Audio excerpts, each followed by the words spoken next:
Hola, bienvenidos a este webinar. Muchísimas gracias por unirse. El día de hoy vamos a hablar acerca de un tema muy interesante, que es acerca de las somatizaciones de emociones.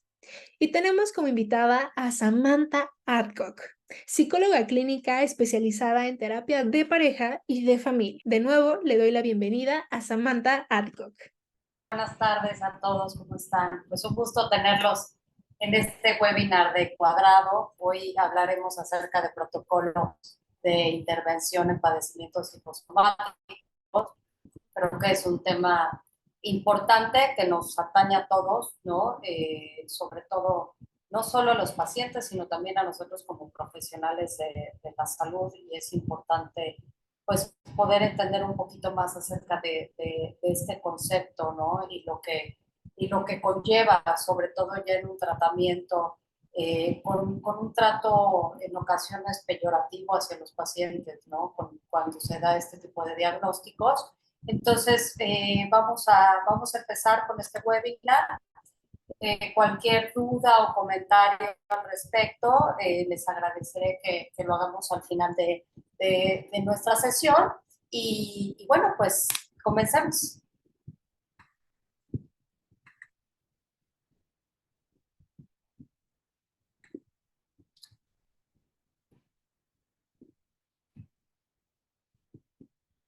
Ya todos lo pueden ver bien.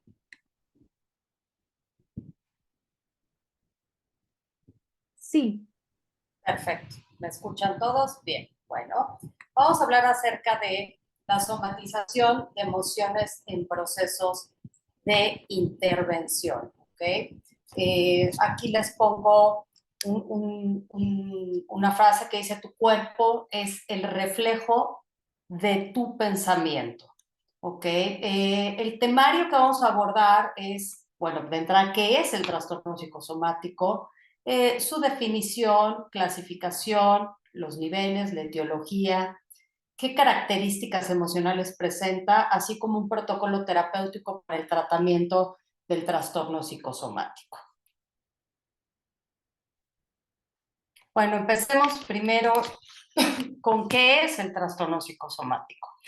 Bueno, en nuestros días los trastornos psicosomáticos evidentemente han tomado una gran relevancia, ya que la problemática, ¿no?, que existe de la enfermedad física, pues seamos honestos, es bastante diferente de lo que era hace unos años, ¿no? De hecho, antes era muy poco común considerar que ciertas enfermedades, tales como son el cáncer, la diabetes y enfermedades coronarias, pues pudieran estar influidas de alguna forma por factores psicológicos, ¿no? No obstante, pues recientes investigaciones pues han apuntado a que los factores psicológicos, sin lugar a dudas, pueden desempeñar un papel esencial en la historia natural de este tipo de enfermedades. Entonces, de modo que factores como la presencia de estresores ambientales, ¿no?, las estrategias de afrontamiento que podamos tener, las conductas relacionadas con la salud, así como las características personales y los modos de reacción ante el estrés, pues van demostrando, ¿no?, que es de especial relevancia en este sentido. Entonces, pues aquí vemos que la somatización como tal no es un diagnóstico psiquiátrico, ¿no? Es un denominador común de una serie de procesos patológicos agrupados, ¿no? El Manual Diagnóstico y Estadístico de la Asociación Psiquiátrica Americana, que es el DSM-5 actualizado, porque se está actualizando constantemente, ahora es el DSM-5, o no me sorprendería, digo, si hay algún colega por aquí, ya estamos a punto del DSM-6 o ya está el DSM-6, ¿no? Pero bueno, este es el Manual Diagnóstico y Estadístico de los Trastornos Mentales, ¿no? Como trastornos somatomorfos. Estos, los trastornos somatomorfos, ¿qué son? Son un conjunto de patologías cuyo diagnóstico se realiza por la presencia de síntomas corporales que sugieren un trastorno físico sin causa orgánica demostrable, un mecanismo fisiológico conocido que los explique completamente, y por la presunción razonable de que dichos síntomas están asociados a factores psicológicos o al estrés, ¿sí? Entonces, me gustaría compartirles pues un ejemplo de esto, ¿no? Por ejemplo, Les puedo decir de una mujer que al final se acerca, ¿no? Con un doctor aquejada por una multitud de síntomas musculoesqueléticos y le comenta, ¿no? Que ya se ha encontrado muy malas caras y desprecios hacia su persona, ¿no? Que la han tachado de hipocondriaca, que no creen en la magnitud de su dolor y pues lo que es peor, ¿no? Que todos los especialistas que han llegado a visitar, pues han insinuado que era un dolor funcional o psicógeno, ¿no? En este caso, los términos psicógeno, funcional y psicosomático se utilizan en presencia de una manifestación patológica cuyo origen no se encuentra en una lesión o alteración orgánica, ¿no? Sino en un trastorno psíquico, ¿okay? O cuya aparición y desarrollo se ven influenciados de manera importante por variables psicológicas. Volviendo a este comentario, ¿no? A lo que les acabo de citar, a este ejemplo, pues podremos aventurarnos a decir que la mujer de los síntomas musculoesqueléticos interpreta, ¿no? Y se siente ofendida de que lo que se le dice, ¿no? Lo que le dice el médico en realidad es, pues nada falla en su cuerpo, por lo tanto usted se está inventando los síntomas. Este tipo de comentarios, pues, nos ilustra una comprensión y uso despectivo del término psicosomático, ¿no? Frecuentemente no solo entre los pacientes, sino también entre los profesionales de la salud. Entonces, cuando nosotros hablamos justamente de la somatización, ¿no? Nos encontramos esta conexión entre la mente y el cuerpo, ¿no? Muchos pacientes presentan estos síntomas incidentalmente, pero otros los padecen crónicamente y persisten mucho tiempo buscando atención médica. Este escenario clínico pues, ha sido denominado de varias formas, somatizaciones, cuadros funcionales, síntomas físicos sin explicación médica, trastornos de somatización, ¿no? Un patrón crónico de conducta de enfermedad con un estilo de vida caracterizado por, como mencionaba, pues una serie de numerosas consultas médicas y dificultades sociales secundarias. Ustedes ven una imagen ahí en la presentación, justamente cuando la persona no se escucha a sí misma, dice, el cuerpo le obliga a hacerlo, ¿no? El cuerpo, de hecho, reacciona descargando emociones en un órgano concreto, que a menudo es un órgano que ya podría presentar ciertos dolores, ciertas molestias. Una persona somatiza cuando expresa y experimenta sus emociones a través de un malestar físico corporal, ¿no? Por tanto, se incluyen patologías de síntomas orgánicos de los que es posible identificar el origen. Eh, Al final, parte las enfermedades son, ¿no? Su definición como tal es este conjunto de patologías, ¿no? Cuyo diagnóstico se realiza por esta presencia de síntomas corporales que van a sugerir un trastorno físico sin causa orgánica demostrable o mecanismo fisiológico conocido que le pueda dar una explicación, ¿no? De dicho síntoma. Dentro de todo esto, nosotros podemos encontrar, ¿no? Que dentro de estas definiciones, pues dichos síntomas están, como bien decía, asociados a factores psicológicos o de estrés, ¿no? Nosotros manejamos una clasificación respecto al tema de los trastornos, ¿no? Hablamos acerca de la clasificación, en este caso del trastorno de somatización, ¿no? Que tiene que cubrir con una historia de múltiples síntomas físicos que empiezan antes de los 30 años, persisten durante varios años y obliga a la búsqueda de atención médica o provoca un deterioro negativo social, laboral o de otras áreas importantes de la actividad del individuo. El inciso B es que deben cumplirse continuación y cada síntoma puede en cualquier momento de la alteración, ¿sí? Entonces vamos a encontrarnos con que síntomas dolorosos, ¿ok? O sea, hay 4 síntomas dolorosos, ¿no? Hay una historia de dolor relacionada con al menos 4 zonas del cuerpo o 4 funciones. Esto es, por ejemplo, cabeza, abdomen, articulaciones, dorso, extremidades, el tórax, recto, durante la menstruación, el acto sexual o la micción, ¿no? El segundo serían los síntomas gastrointestinales. Tiene que presentar historia de al menos 2 síntomas gastrointestinales distintos al dolor, que son, por ejemplo, náuseas, distensión abdominal, vómitos, que obviamente estos vómitos no se presentan durante la etapa de embarazo, diarreas, intolerancias a diferentes alimentos. El síntoma sexual, ¿no? Tiene que haber historia de al menos un síntoma sexual o reproductor al margen de este dolor, ¿no? Por ejemplo, indiferencia sexual, disfunción eréctil o eyaculatoria, menstruaciones irregulares, pérdidas menstruales excesivas, lo que se le denomina menorrea, vómitos durante el embarazo.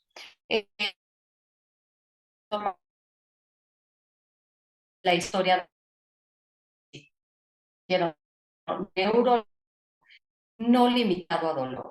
Significa entonces del tipo de la alteración de la coordinación psicomotora o del equilibrio, parálisis, debilidad muscular localizada, dificultad para deglutir, sensación de retención urinaria, alucinación, pérdida de la sensibilidad táctil y dolorosa, ceguera, sordera, convulsiones, síntomas disociativos como puede ser la amnesia o pérdida de conciencia distinta del desmayo. En el inciso C, cualquiera de las dos características siguientes que voy a mencionar, ¿no? Es que tras un examen adecuado, ninguno de los síntomas del criterio B puede explicar la presencia de una enfermedad médica conocida o por los efectos directos de una sustancia, o sea, llámese drogas o fármacos. La otra es, si hay una enfermedad médica, ¿no? Los síntomas físicos o el deterioro social o laboral son excesivos en comparación con lo que cabría esperar para la historia clínica, ¿no? La exploración física o los hallazgos de laboratorio.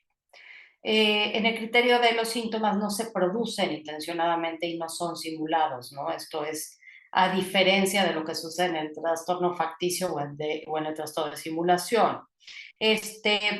Después nos vamos a encontrar nosotros con el trastorno somatomorfo indiferenciado, ¿ok? Les voy a compartir respecto a este. Recordemos que cuando nosotros queremos hacer una revisión acerca de toda esta parte de los síntomas, pues es importante dar una revisión también que cumpla con todas las características antes de nosotros poder realizar un diagnóstico, ¿no? Si no cumple con las características, la realidad es que dar un diagnóstico no ayuda evidentemente al paciente, o podemos sugerir, ¿no? O mandar algún tipo de tratamiento, por ejemplo, en el caso de pacientes que tengan algún otro tipo de enfermedad, es importante hacer un diagnóstico claro y oportuno, ¿no? Referirlo, en el caso, por ejemplo, psicólogos, con psiquiatras, neurólogos, sobre todo para hacer una revisión de que a veces hay ciertas enfermedades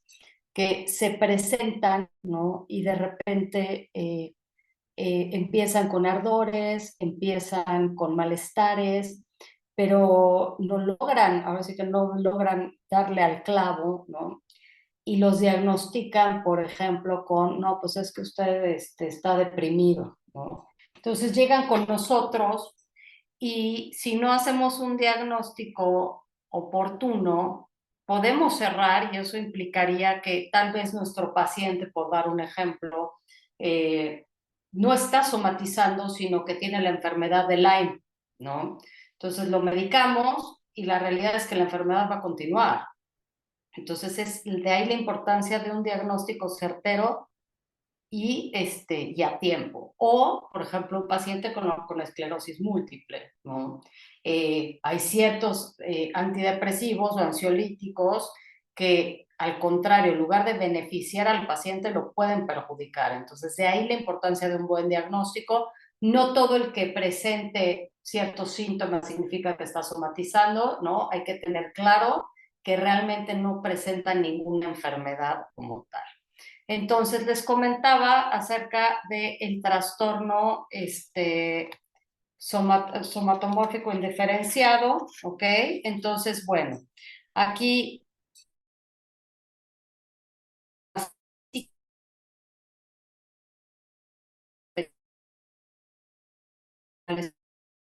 ¿no? La B es cualquiera de las dos características siguientes que puedo mencionar.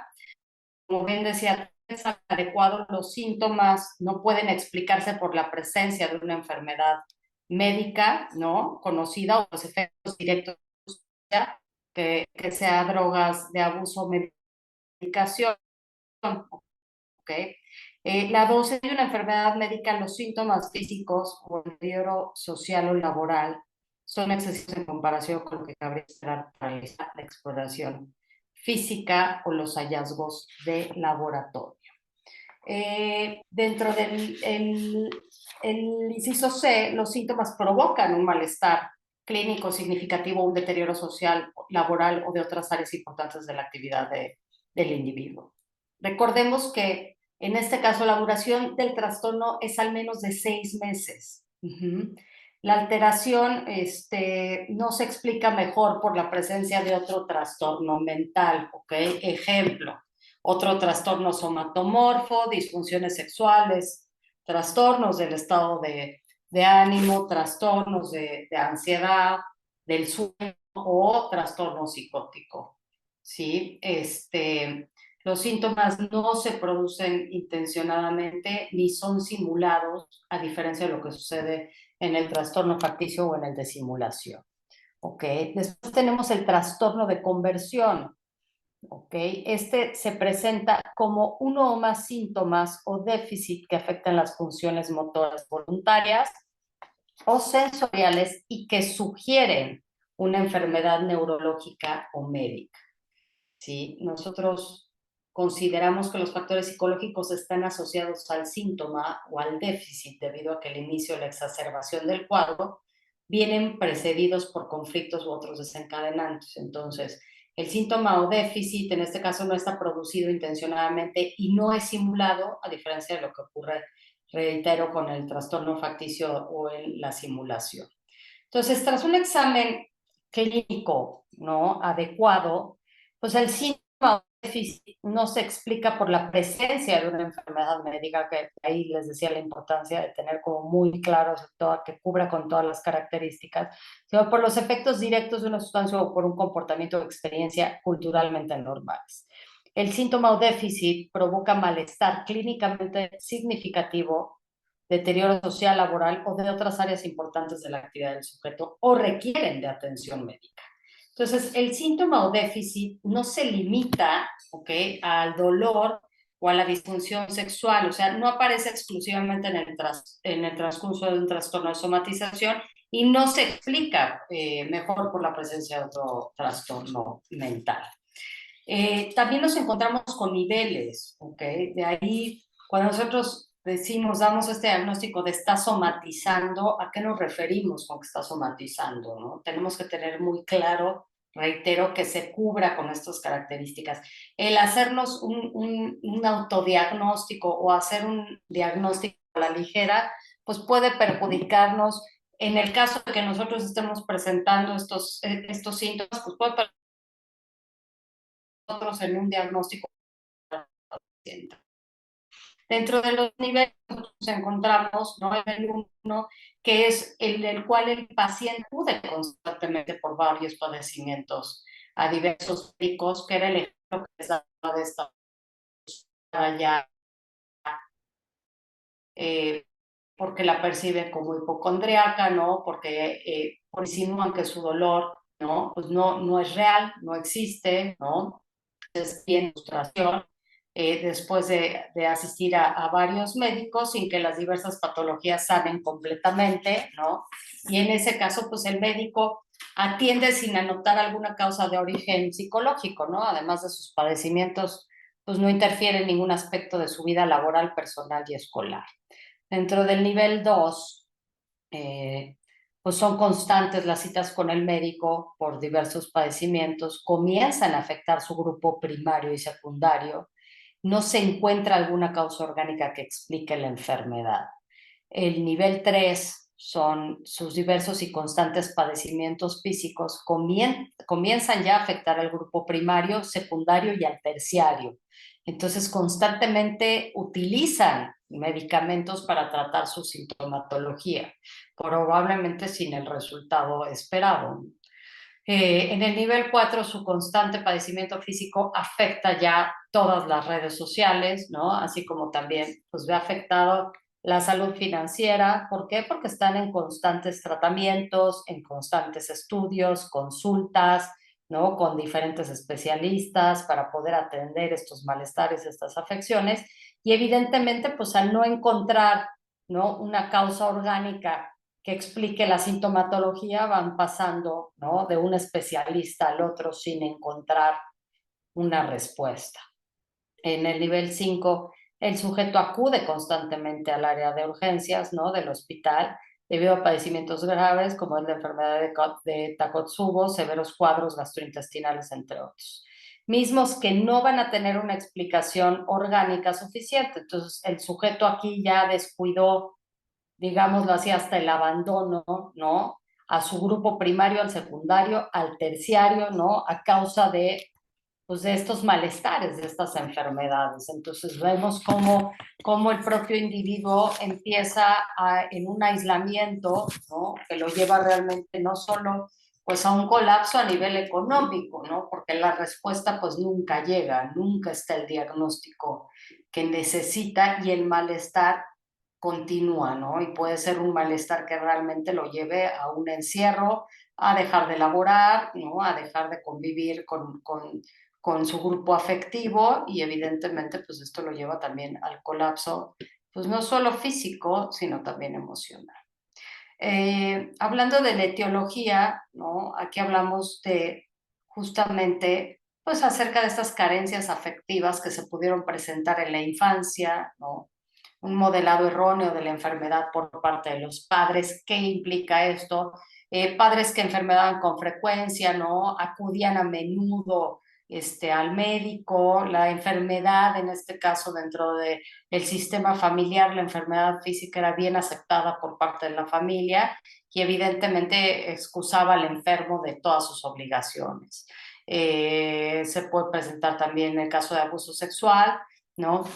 Estrés, ¿no? Estimulación particularmente del sistema simpático que lleva a preparar al organismo pues, para una respuesta de lucha o de huida que se caracteriza por hipertensión, taquicardia, incremento del gasto cardíaco, que puede provocar evidentemente un trastorno cardiovascular. Esto lo vemos con estos, por ejemplo, lo hemos visto en ataques de ansiedad con pacientes que llegan, que piensan que están teniendo un infarto y realmente lo están sintiendo como tal. No es un infarto, realmente lo que están viviendo es un ataque de ansiedad.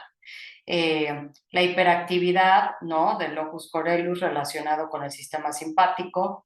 Entonces, todo esto, ¿no? Nos lleva pues, a tener como mayor claridad en el sentido de que puede también originar pues, estas enfermedades psicosomáticas, ¿sí? Por supuesto que también tenemos que tomar en cuenta las características emocionales, ¿sí?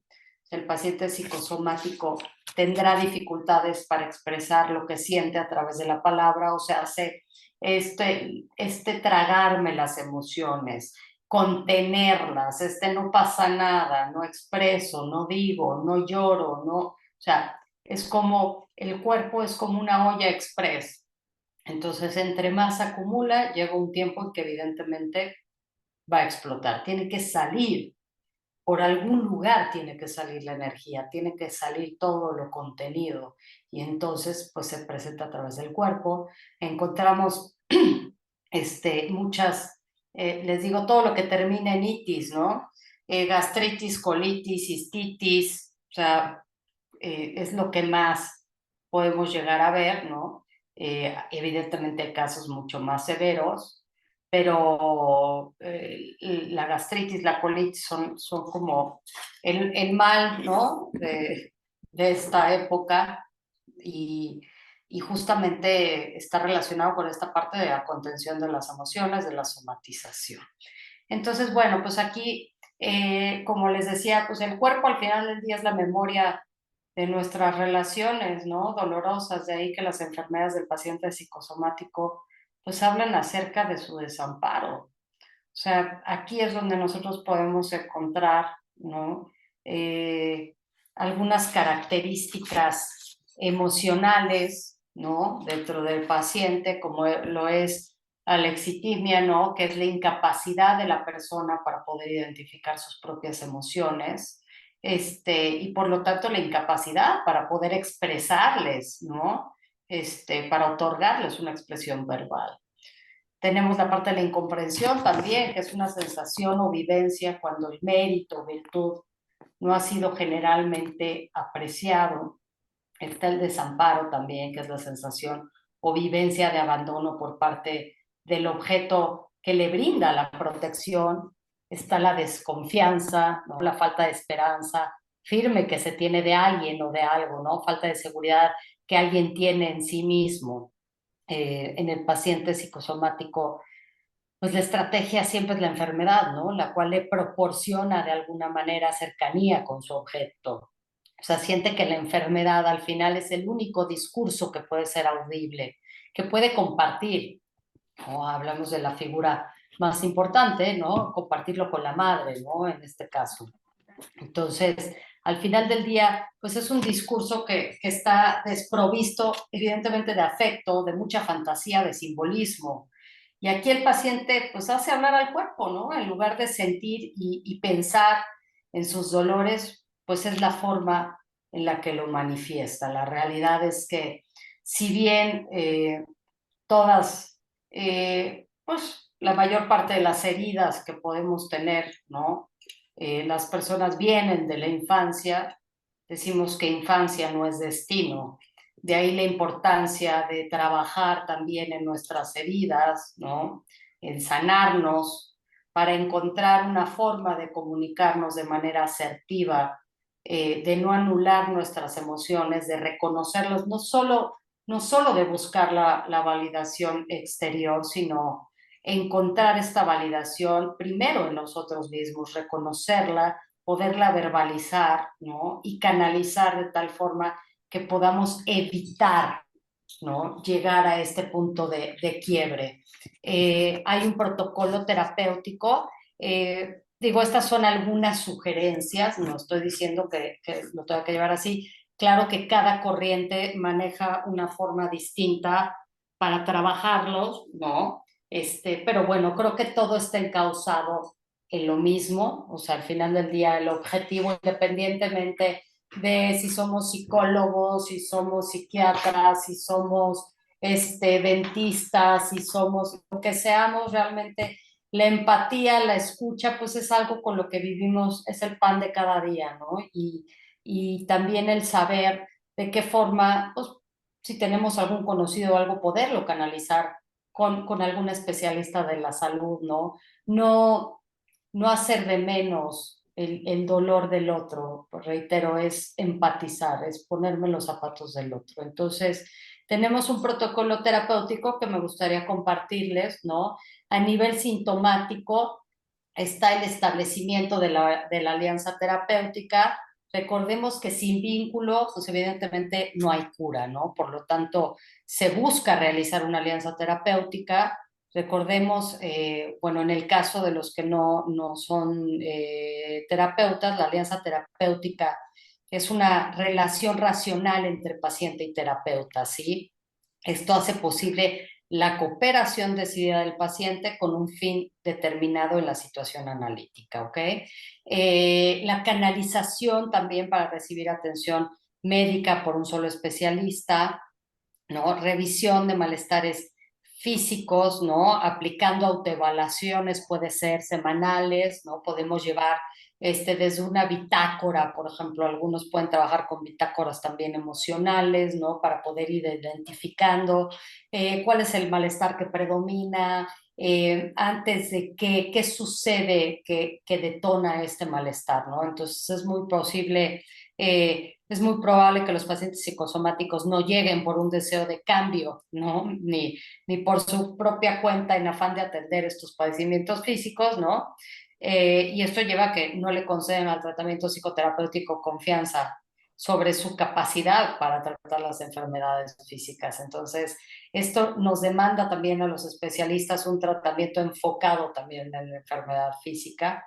La importancia también, ¿no? De realizar ejercicios de relajación corporal, generar adherencia terapéutica, trabajar con la autoestima del paciente. Es muy importante también el reconocimiento, ¿no? de sus síntomas, de cómo los percibe él, ¿no? Entonces, el permitirnos también, en este caso, trabajar el nivel histórico, eso significa, pues, qué es la narrativa, ay, discúlpeme, la narrativa de vida, ¿no? Mediante una autobiografía, entre otras cosas, permite poner en contexto la historia personal del paciente y su diversa problemática. La escritura es de gran utilidad en el proceso terapéutico, ¿no? Y nos da una amplia gama de opciones para poder trabajar con el paciente. Sobre todo, estamos hablando de pacientes que somatizan porque no pueden verbalizar sus emociones. De ahí la importancia también de la escritura, ¿no? El que nos narre su vida a través de esta autobiografía. Reitero, la bitácora emocional puede ser de gran utilidad. Si en algún momento alguno de mis colegas la necesita, con mucho gusto después se las puedo hacer llegar, ¿no? Realmente es llevar un registro de las situaciones emocionales más relevantes que le ocurren al paciente, ¿no? Logrando que éste pueda estructurarlas y que le permita expresar lo que sintió ante cada situación, ¿no? Entonces, es de mucha utilidad, y les reitero con mucho gusto, después se las compartiré los que la necesiten, será un placer hacerlo. También tenemos la parte del cine terapéutico. Okay. El cine terapéutico también nos funciona como portavocía de los aspectos emocionales que el paciente no puede expresar. Esto es a través de ciertos personajes, ciertas historias, ¿no? Entonces, el cine terapéutico también es de gran utilidad. Entonces, más allá de centrarse en el estudio del daño orgánico, ¿no? Lo que pretendemos es analizar las perturbaciones, ¿no? Tanto en los grupos primarios, secundarios y en la historia de vida del paciente, porque de ahí viene todo, ¿no? Entonces, se debe de ser capaz, en este caso, de simbolizar con la palabra todas las sensaciones con el fin de acceder a la protección de la misma. También hablamos de un nivel sistémico, ¿no? El nivel sistémico identifica gustos y personas afines para diseñar propósitos estratégicos que ayuden en este tratamiento. Sugiero también el uso de música terapéutica, ¿no? Se busca con esto reducir el estrés, reducir la ansiedad a través de música relajante, ¿no? Además de esta técnica, obviamente permite que sea portavocía de aquellas situaciones emocionales que el paciente no puede expresar. También sugiero el uso, por ejemplo, de técnicas de mindfulness que también ayudan, o meditación guiada, ¿no? Con mindfulness. Entonces, al final, creo que hemos aprendido muy bien, ¿no? Esto de la división mente-cuerpo, ¿no? División pues, que sin duda pues, ha sido útil, ¿no? Ya que ha permitido avanzar en el estudio de nuestro complejo funcionamiento. Sí es una separación útil, pero no olvidemos que teórica al fin y al cabo, ¿no? Y en realidad, pues ninguna enfermedad es únicamente orgánica o psíquica, ¿no? Cuando nosotros hablamos de psicosomático hoy en día, pues no nos referimos poco a que la psiquis por sí sola, sin la participación de lo somático, ¿no? Es capaz de suscitar un trastorno corporal. O sea, esto sería una ilusión, ¿no? O sea, no podemos hoy en día creer en una omnipotencia de lo mental capaz de crear un trastorno somático sin una predisposición somática. También eso es una realidad. O sea, una concepción moderna de lo psicosomático sería la opción de una visión multidimensional que respeta nuestra complejidad humana, ¿no? Entonces, en este caso, cada enfermedad debe de ser considerada como un trastorno complejo y potencialmente invalidante, ¿no? Tanto en el plano físico como en el plano psicológico. Por lo tanto, considero que es necesario emprender una evaluación, reitero, diagnóstica y una intervención que pueda integrar todos estos aspectos, ¿no? O sea, transmitir esta idea a las nuevas generaciones de profesionales, pues es un gran desafío para nosotros, pero el mayor error que se puede cometer en el tratamiento de las enfermedades, ¿no? Es que existan médicos para el cuerpo y médicos para el alma, ¿no? Cuando la realidad es que no es posible que separemos el uno del otro. Es en esta totalidad en que debemos fijarnos, pues cuando el todo está enfermo, evidentemente es imposible que una parte de ese todo se encuentre sana, ¿no? Y bueno, pues yo les agradezco su escucha, su tiempo. Avi, ¿estás por ahí? Sí, aquí estoy. Espero que les haya sido de utilidad. Sí, creo que es muy importante que generemos esta sinergia eh, entre todos los especialistas de la salud, porque la realidad es que, como dices, no puede estar separada una cosa de la otra, somos un todo, ¿no? Y el unirnos en esta parte también empática, y me refiero tanto a la psicología como a la psiquiatría, como, o sea, cualquier rama, ¿no? Y extenderlo también a las personas que no se dedican a laborar en la parte de salud, pero en otras áreas en las cuales están, que se identifican con algunos síntomas, que se dan cuenta, ¿no? Este darse cuenta maravilloso, porque yo creo que cuando te das cuenta de las cosas ya no hay marcha atrás. Entonces espero que este webinar no sea una parte teórica, sino que pueda aportar algo más, pues, esta curiosidad, ¿no? Este paso, esta iniciativa para buscar esta ayuda, no vivir con el malestar, que desgraciadamente hoy nos damos cuenta que es un porcentaje muy elevado de personas, por ejemplo, que viven con ansiedad, que viven con depresión, que viven con malestares, que que no saben que los tienen. Hace poco alguien me compartía algo muy interesante, ¿no? Me compartía de un familiar que empezó un tratamiento con antidepresivos y le cambió la vida. Y entonces decía, wow, un hombre de edad adulta, un adulto mayor, y decía, vaya, yo no sabía que esto era ser feliz. O sea, una persona que vivió toda su vida con depresión y nunca fue diagnosticado. Normalizar estos síntomas nos lleva a una muerte lenta, lenta y dolorosa. Es agonizante. Creo que todos merecemos vivir una vida plena, una vida sana, mental, física, emocionalmente, con todo lo que conlleva. Muchísimas gracias, Amanda, por este espacio Es de un placer. No, verdad. gracias a ustedes. Muchísimas gracias a todos los que se unieron, de verdad. Gracias por ser parte de esto.